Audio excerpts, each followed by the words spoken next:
Hello, Robin and I are back, and we want to talk about one of the horse's natural gaits, the walk. You might be surprised why I would call the walk the queen of gaits, right? It's because of the benefits that both horse and rider can gain from this gait. It is the walk in which we start to train a young horse, and it is also the first gait for a novice rider. But don't make a mistake of thinking that the walk is only for the beginners. Once the International Federation for Equestrian Sports dressage rules stated that it is at the pace of walk that the imperfections of dressage are most evident. The walk is the gait our ride both begins and ends with. Let's have a look at how the horse moves in the walk. The walk is a 4-beat gait.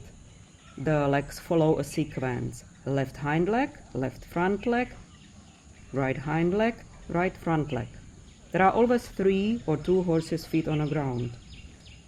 The horse moves its head and neck in a slight up and down motion. This movement is important for the horse to maintain its balance. As riders, we can feel and hear the 4-beat rhythm of the walk, see and feel in the reins the movement of the horse's head and neck, and feel the swing of the horse's rib cage in our seat and legs. With experience, you can even feel through your seat and reins which leg is moving and landing on the ground. It is important to maintain the proper riding position. Because the gait is slower, we can better focus on the coordination of our movements. We have time to think about what and how we are asking the horse to move, and we can learn to be more efficient. Gather your reins so you can feel a slight contact between your hands and the horse's mouth. Keep the correct position with your legs lying softly around the horse, like a wet noodle. When you are ready to ask the horse to walk on, inhale to energize him into moving forward and give a squeeze with both lower legs.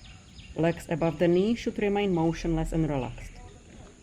If your horse is not willing to move forward, try nudging him with your lower legs.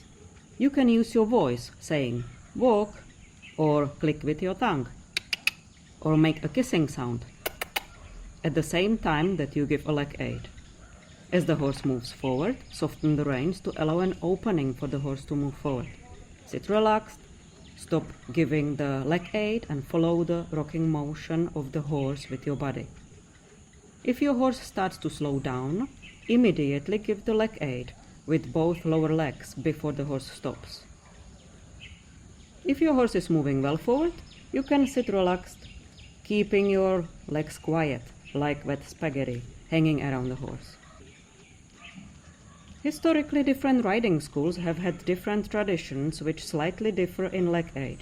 Some would drive the horse with legs each step, some only when the rider requires some change from the horse. I personally keep my leg quiet until I want to ask the horse for a change, for example to go more forward. Then I give a squeeze with my lower legs. If the horse responds to my request, I soften my legs. If he does not, I repeat the leg aid with more energy.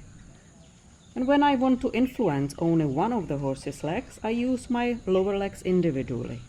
Not both together, but alternately. I'm guided by the rhythm of the walk and the swing of the horse's rib cage.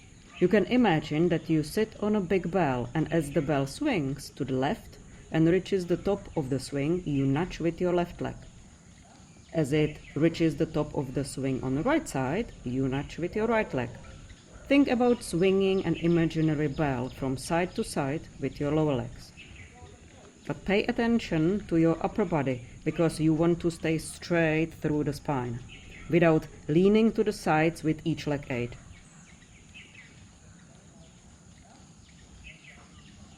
In the walk, the horse moves its head and neck slightly.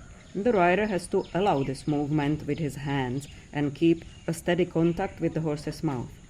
This following movement comes from the rider's elbows, which slightly open or extend as the horse's neck extends, and the elbows close or flex when the neck shortens.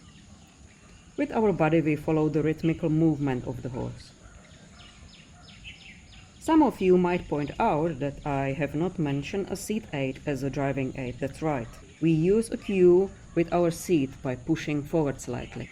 But we don't want to overdo it or irritate the horse. Some horses really do not like when the rider pushes forward powerfully with his seat. They are resistant to walk forward, drop their back, lift their heads. You can think about your seat aid as engaging your back muscles. Similar to the leg aid, we don't want to use the seat each stride.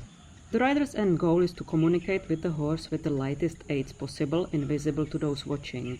The rider uses the horse's response as feedback. The degree of pressure that the rider uses will depend on the horse's training level, personality, and physical sensitivity. As we as riders continue learning to ride, our skills, strength, and coordination will improve, making our aids almost invisible. So be observant what you do, what is your horse's response, and use it as the feedback for improving and tuning of your communication with the horse.